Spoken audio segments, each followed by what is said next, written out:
Imagine a room, four walls, a ceiling, a floor, a toilet, a cot bolted to the wall. No windows, no clock, no sound except the hum of fluorescent lights that never turn off.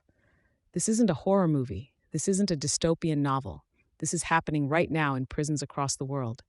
Welcome to this episode of Perspective Point. Today, we're going inside solitary confinement and inside the brain that's slowly being destroyed by it. In most prison systems, solitary confinement means a prisoner is locked alone in a cell for 22 to 24 hours a day. The cell itself typically measures around 6 by 9 feet. That's roughly the size of a parking space. Today, people are placed in solitary for minor infractions, for their own protection, for being mentally ill, or simply because the system is overcrowded. In the United States alone, it's estimated that between 80,000 and 100,000 people are held in some form of solitary confinement on any given day. A man named Albert Woodfox spent 43 years in solitary confinement in Louisiana State Penitentiary. 43 years. Your brain is not a passive organ. It is constantly hungry, not just for oxygen and glucose, but for stimulation. When that stimulation disappears, the brain doesn't just get bored, it starts to malfunction. The first thing to go is time perception. Hours feel like days. Days feel like weeks. Starved of real sensory input, the brain begins generating its own. Prisoners in isolation commonly report hearing voices, seeing shadows move, and feeling phantom touches. Stuart Gracian, a Harvard psychiatrist, identified a specific psychiatric syndrome that emerges almost exclusively in isolated prisoners. Symptoms include hypersensitivity to stimuli, massive anxiety, perceptual distortions, paranoia, and extreme difficulty with thinking. A person can enter solitary confinement as a functioning, rational human being and exit it no longer sure they even exist.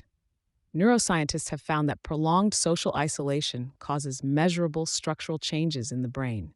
It disrupts the hippocampus, which handles memory formation. Isolated prisoners frequently report profound memory loss. Furthermore, sustained over months and years, chronic cortisol elevation is associated with accelerated aging, cardiovascular disease, and early death. In the 1950s, researcher John Lilly created a sensory deprivation tank. Within hours, subjects began experiencing vivid hallucinations. But that was voluntary. That was knowing you could get out. That was hours, not years.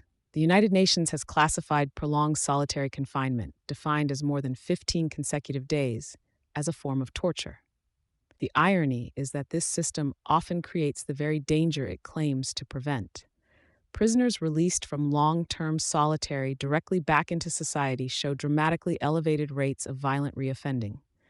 You take a person, strip away every human connection, every sensory anchor, and every thread of identity for years, and then open a door and tell them to go be a functional member of society. There are alternatives. Norway limits solitary confinement to a maximum of 4 weeks and mandates regular psychological assessment throughout, because the brain doesn't just want connection, it requires it, the same way it requires oxygen and food. Remove that connection long enough, and the brain doesn't wait patiently. It begins slowly and methodically to eat itself. Somewhere right now, in a 6 by 9 foot concrete box, under lights that never go off, a person is learning that lesson firsthand.